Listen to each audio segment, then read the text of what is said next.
Some kind of awesome but really disheartening stuff happened over last week. And now, see, the WCS had their North American Finals, the World Championship Series for StarCraft 2. Now, the winner, in dominant fashion, is a gamer, goes by the handle Scarlett. Now, she is a transgender gamer, but that doesn't matter. She was awesome. She lost one game total in the Canada Finals and one more game total in the North America Finals. So, both championships, 2 games dropped total. No matches. She just tore it up. And then I look online. A lot of YouTube videos, especially the MLG chats. We had a big discussion about this on the most recent StarCraft summary for BlizzPlanet that I do. And so much venom, so much hate, so much misunderstanding about her. About being female, about being transgender, and all of that. And it sickened me. And I thought, well, who am I to talk to you about this? I'm just this big straight guy with a beard, right? What do I know about transgender? So, I've asked a good friend of mine, if you come on over here, to join me. Now, this is Nicole. She didn't always used to be Nicole. No. This is a more recent, within the last couple of years, you've started going through this, right? Yeah, last year and a half. And so, why don't you tell people a little bit about yourself as a gamer, and also, about going through your gender transition. Well, I guess as a gamer, I'm like most other people. I'll play whatever else. I like to play just about anything I get my hands on. I was a huge fan of Bayonetta. I got my 1,000 points in that. I remember that. That made me pretty proud because I had to do it before I went to PAX that year. It was just in me. So for a whole week, I just spent my entire time just Bayonetting. I remember. So I'm a huge fan of fighting games. Yes. Watch all the Evo stuff. I love it. Build controllers, all that stick. I love sticks and everything. This chick could kick my ass at just about any fighting game. I still got you in Street Fighter 4, but I think pretty much anything else wipes the floor with me. I didn't have jury at the time though. I got a lot better with jury. Oh, so you're saying we gotta have need a rematch? Yes. I'm down. I'm down. All right, little break there. It's a very difficult thing for her to talk about and explain, especially on a larger stage like this. So we cut and we're coming back. Just something I'm not used to. Right. So let's get into what was it like for you living as a man for more than 20 years? Terrible. I just didn't feel like that was who I was. It didn't mesh with anything. I was depressed all the time. I was just really down. I couldn't accept anything. I pretty much gave up on every single thing I ever did.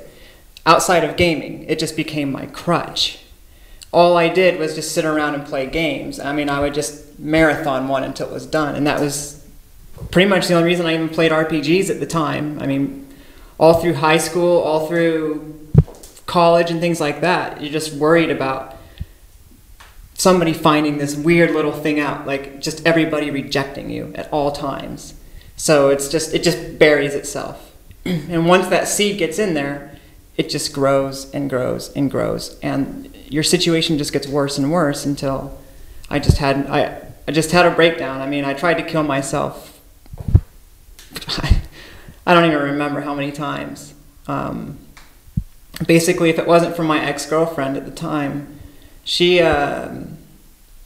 pretty much would stand watch, and if somebody else was in the house, she would have them help stand watch. And eventually, when it just got to the point where I couldn't even handle not being able to physically do it, I would just starve myself.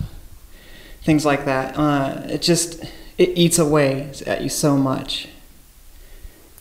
I was going to ask you what your motivations were, but I think that pretty well sums it up. Right. I guess if you really wanted a motivation, it was just, first I was pushed. I had a very good support network to push me into finding help. There's only a couple really good sources of help, at least in Kansas City. So she just said, it doesn't matter what our financial situation is in. Get a hold of them, get help, just do something about it, because I just can't handle you being like this anymore. And looking back on it, I don't think I could really either, because it was either non-existence or the virtue of life. Yeah. So really, the difference is night and day.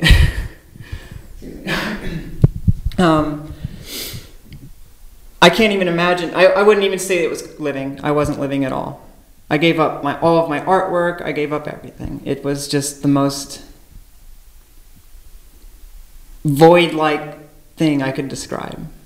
I think that says a lot. I think the big issue people have, the reason there's so much hate, so much venom toward transgender, is just a complete lack of understanding. First off, it's she.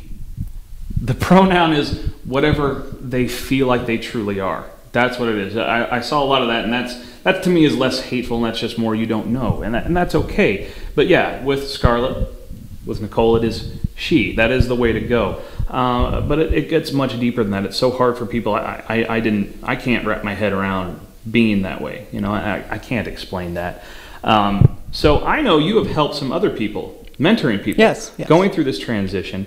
And you know, is your story sort of the typical? Are there some other ones that vary a little bit? You know, I would say that my story is similar, not necessarily typical. I mean, there's a lot of depression and there's a lot of suicides just because people think it's impossible. And I always thought it was impossible. So once I got, at least as far as I am now, I thought, this is no way for anybody to be. So, thanks to my therapist at the time and her pushing me and I, in part the community at least, I just felt that it would be good to get involved a little bit more. Like I said, my therapist kind of pushed me into it, but I'm really glad that she did. I kind of joined up with some of the groups that she was running, and there were a lot of people younger than me. I got involved with people that are older than me now too, because everybody's somewhere else in their journey. Mm-hmm. You can help anybody. And it just became something that I found I love to do. Just because, like I described earlier, there was just no way for me to live, and I couldn't imagine anybody else going through what I did. Just moseying, if you will, through life, if even that. Yeah. So I just kind of ended up in this position where I was able to help people, and that's great. That's pretty much what I can say is, if you know anybody that goes through this or anything, the best thing you can do is support them and help them because they need it. It's not something that everybody's just capable of jumping in the air, out of their chair. Oh, I think I'll take care of this today. It's also not something where I was just like, you know what I haven't done with my life? I haven't been a woman. Why haven't I done that yet? I think that all the time, though. Well, see, yeah, there you go. I'm weird. Yeah. Well, you know me, though, so I can help you. I don't think I could pull off the beard and the woman thing. It just... Right. Well, I certainly couldn't. Right. So, I'd say you're absolutely happier now, right? Absolutely. That's great. Like I said, it's night and day. Usually people that know me will describe me as a completely different person. Oh, I know. Yeah.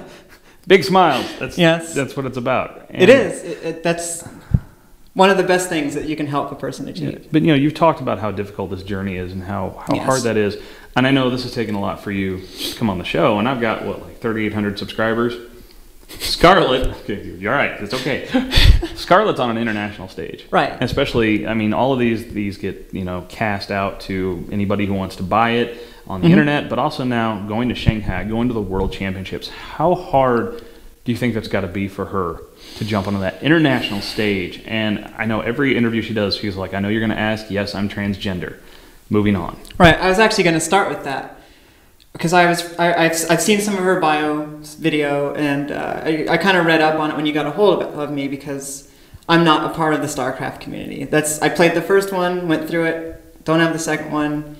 So, she said that she was open about it, and that's what she is, but she wanted people to focus on her play. Right. Obviously, that's what won her the tournament, not because she was a transsexual or because she was a woman.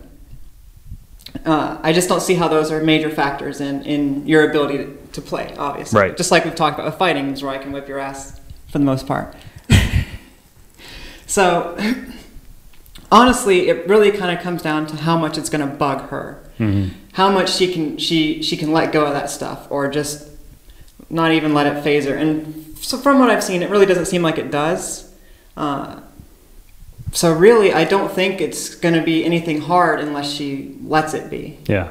Because it just really is just going to come down to how much it gets to her. Absolutely.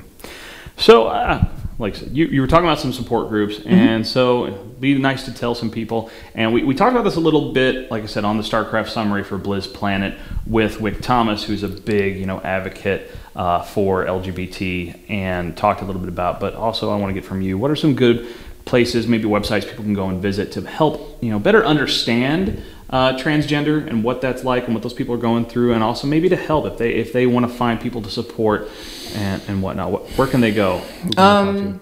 Well, there's always I don't know exactly how much it would help everybody else, but there's always places like the TS Roadmap online. There's a really good book. I would say it's a very good primer for just about anybody. I mean, it's set up for if you are transgender, if you're a family supporter, whatever, called True Selves. It's very worth your time to read if you have no idea what this whole thing is about. There's so many resources online. It's amazing what the advent of the internet has done. It's true. I'm sure you probably. I can't even list them all. Right. I mean, gender.org or. I know Wick was talking about Equal, which is here locally. That he's a big part of that, and a few other websites. And so we'll put some things down in the show notes, some links down, so you can research further and learn some more things. But thank you so much for coming on the show. And thank you for having me. Helping to explain it. I know how difficult this was. Yeah. And it's amazing that you came here and helped explain that. So bottom line is, it's all about tolerance and acceptance, and it's not about hate. And sexism is such a problem with gamers as it is, and then when you get transgender on top of that, it's something that people understand and they fear. That transphobia, I think, is the term that's used sometimes. And I'm going to combat that every step of the way. Hate and intolerance. That's me.